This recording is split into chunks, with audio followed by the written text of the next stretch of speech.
It is now my incredible pleasure to welcome the Director of Urban Agriculture and Gardening Education here at UDC and a really, really good friend to Food Tank, Che Axum. Please welcome Che to the stage. I can't hear the applause, so I hope everyone's... Hi, Che. How are you? It's so nice to see you. Good, I good. wish I wish I could be with you. Again, Che has been an incredible partner, and we're so excited to be here. And what Che and I are going to do for the next few minutes or so is really set the stage about why urban agroecology is so important. So my first question to you, Che, is what is agroecology and why do we need it? Well, yeah, thank you so much for having me. And without, the people who really made this happen, Miss Donnie Russell and Marshall Hailstock and everybody else, and without those two young ladies, this would have not been possible. So thank you very much. But urban agroecology, is maybe a new term to many folks here. It might be a new term. But actually, urban agroecology is a very, very, very ancient system. And I'm going to talk about that a little bit too. So, as an agronomist, I'm going to try to just kind of basically lay the foundation of what I think, what type of production systems would be best used in urban agroecology. So, let's move on and talk about those things. So, urban agroecology, or agroecology in general, like I said, is a very ancient practice. In my study, what I was doing, I did some research for a book that I'm working on about the origins of sustainable agriculture and where this really originated at. And so I was very looking for a place where I could point my finger and say maybe agriculture originated in Africa in the Nile Valley, and maybe it originated in the Fertile Crescent, Tigris and Euphrates River, or some other place. So I was really looking for to really see, where this probably originated at. But what I did find out which is very important, is that sustainable agriculture basically starts in the Nile Valley civilizations, 3,000 BC, before 3000 BC, up to even to 1000 BC and a little bit beyond that, there was a group of people who practiced sustainability. And they Absolutely. came close to sustainability as far as their environment than any other culture has ever come. And it was because of a few different reasons. My picture up here is one of my favorite photos here, and I'm hoping to use this, but it is a picture of the Nile River. And as you can see, the green on the banks, and you can see the homes there, but this is the origin of sustainable agriculture for 3,000 years. Think about it. People produce food sustainably. So agroecology, what is it? It might think that agroecology and urban agriculture and urban agroecology sound very similar, but quite to the contrary, they're somewhat different. They're related, but they're somewhat different. And the reason why they're somewhat different because of the way they're practiced. So if we talk about sustainable agriculture in general, or let's just talk about two, like urban agriculture and urban agroecology. Right. Basically, urban agriculture could mean many things. It could mean farming and sustainable systems such as just organic agriculture, or it could also mean Sure. farming in controlled agricultural systems. It's a very wide variety of things. But the difference is that urban agroecology, or agroecology in general, has a very specific component of food justice and equity and some other environmental things, Absolutely. which makes it essential for the 21st century. Absolutely. Che, what I appreciate personally about agroecology in general is that it's both a practice, as you mentioned, it's this, using sustainable practices, doing things a particular way, but it's also a philosophy that incorporates social justice. As I said, in my opening, we want food systems that have, both social justice as an input and as a yield. Can you talk a little bit more about why that's important?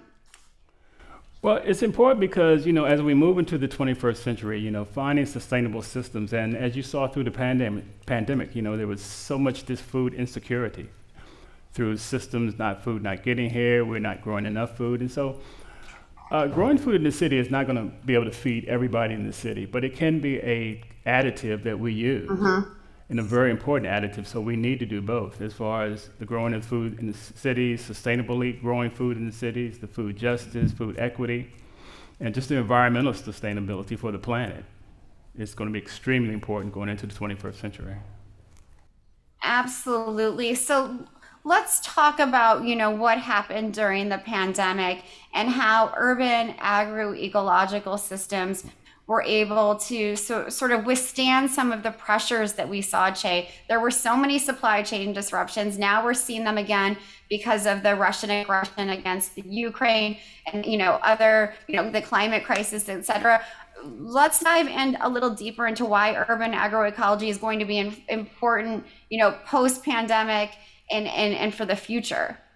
Well, that's a good question, Danny, because one of the things, at the farm and Firebird Farm that we really decided on when the pandemic first hit, we had some choices. We had some choices to either maybe shut down the farm, not farm, or continue to go on. We continued to move on, and we had to really prove the efficacy of farming systems, of local farming systems, and many farms and urban farms did the same thing. So it was essentially, a good move to just keep moving forward. And we just need to tweak this a little bit better so we can get the job component into it, the food justice component into it, and some other things, environmental sustainability into it. So, we've been looking at the farm, we've been looking at specific farming systems that really would promote this the best, and we've come up with a few. And so I'm going to talk a little bit about some of those farming systems, which I think will be the good foundation for urban agroecology moving forward. Great. I can't wait. Which systems do you want to talk about? Or Grow Biointensive is one Well, that let's talk you about and I. those. And these are just on the screen here, just some of the things that are really Sure. very specific to urban agroecology. So, of course, we know about denser populations in urban areas, and higher crop production is needed, very much needed, and the biointensive system does do that, answer that. But also specific varietal selections, picking varieties of crops which have higher nutrient density. That's one of the things we really work on at the farm, is looking at these crop varieties which have a higher, not just more yield, but also more nutrient density. That's one of the things we really look at. The value of land is also important for urban areas, so trying to, get rid of that situation or deal with that situation is one Sure. thing. Soil contamination is a problem in urban areas. So the higher greenhouse gases is another thing. CO2 is a greenhouse gas, and basically what CO2 does to plants, and specifically weeds, it acts as a fertilizer. So weed populations, weed ecology, and things like that. In many urban gardens, what I see is many times this is proliferation of weeds because of the CO2 and just not so good management practices. So that in itself can be a thing that we really have to worry about and deal with for urban agroecology. And also more specifically, one of the things we're looking at too is very critical, and what I think about all the time is producing food year-round, not using fossil fuels. So Right, we have, right. Yeah, we have one greenhouse, two at the farm, that we basically we grow food year-round, not using any fossil fuels, and that's the way we need to go, and that's the direction we need to go in the 21st century. And can you talk more a little about the nutrient density issue that you brought up? I don't think a lot of folks quite understand. They sort of think all crops are created equal, but that's not always the case, because the soil makes a huge difference in the nutrients in our crops. Well, not only the soil does, it depends on the consistency of the soil. Soil is constituents are sand, silt, and clay, and the way they're grouped together really depends on sometimes how nutrient dense your crops are. But many times as growers, sometimes we don't always look for that nutrient dense crop, that tomato, or say we're growing broccoli and we don't utilize the leaves and things like that. So there are many crop varieties, and those things we look at the farm is just finding these crop varieties which have higher nutrient density. For one, there's a tomato called Carroll Rich, which it's not your typical beautiful red tomato that you might think as most tomatoes should be. It's a kind of an orange, off orange colored tomato, but it has a higher amount of beta carotene than most other tomatoes. And there are many crops like that. Like there's a beet called Pronto, Pronto, which has a huge amount of folic acid. It has more folic acid than many other beet varieties. So there are many varieties of crops like this, which sometimes we don't really examine, which could be, very Right. beneficial to the people who eat the food. Absolutely. And from your experience, Che, getting folks to eat those more nutrient dense crops that also taste good, that's not been a major barrier. No, it's not. I mean, that's why we have, people in the culinary community and chefs and people like that that really can, look at really preparing these foods and, making them taste good. But they taste good. They taste good anyway. But usually they That's sometimes, great. you get lucky. Sometimes these crops do have even better flavor than some other crops. So they're a good option. But we just don't pick these crops out because many of us don't know that these crops are available. Absolutely. Che, we only have a few minutes left, and I want to get to the final issue that you and I discussed before you got on stage, and I think it's such an important point. And how can urban agroecology be incorporated more into public health systems? Because at this point, at least in the United States, it's not incorporated into our public health systems in a systemic way.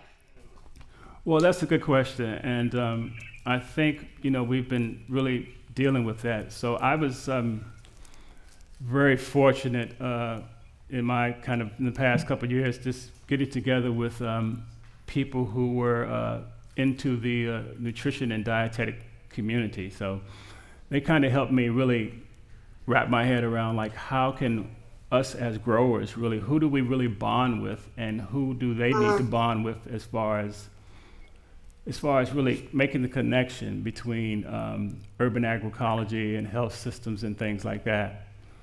So I had reached out to, or they had reached out to me to speak Uh-huh. at the about a week ago at the RDN Day, Registered Dietitians and Nutrition Conference. And it was Nice. Dr. Allison Miner had reached out to me. So we did a program in which we talked to the dietitians and nutritionists. And it went very well because I was surprised there were so many things basically about crop production and how crops really pick up nutrients, and if they don't pick up nutrients, nutrient density and composting and all these things that many of the nutritionists, did not understand. So hopefully we can work closely with them to get them to understand, and then hopefully them and us as growers, we can kind of push public policy forward as far as Right. getting this, because I can tell you this now, it will not be really, until we can put some data with this, it will not be respected the way it needs to be respected until we can put some data and numbers to this specifically. Absolutely. That brings up 2 points for me, Che. And the first is this need for breaking down silos. People like you and me have been beating our heads against walls for years, talking how we need to break down silos in the food system.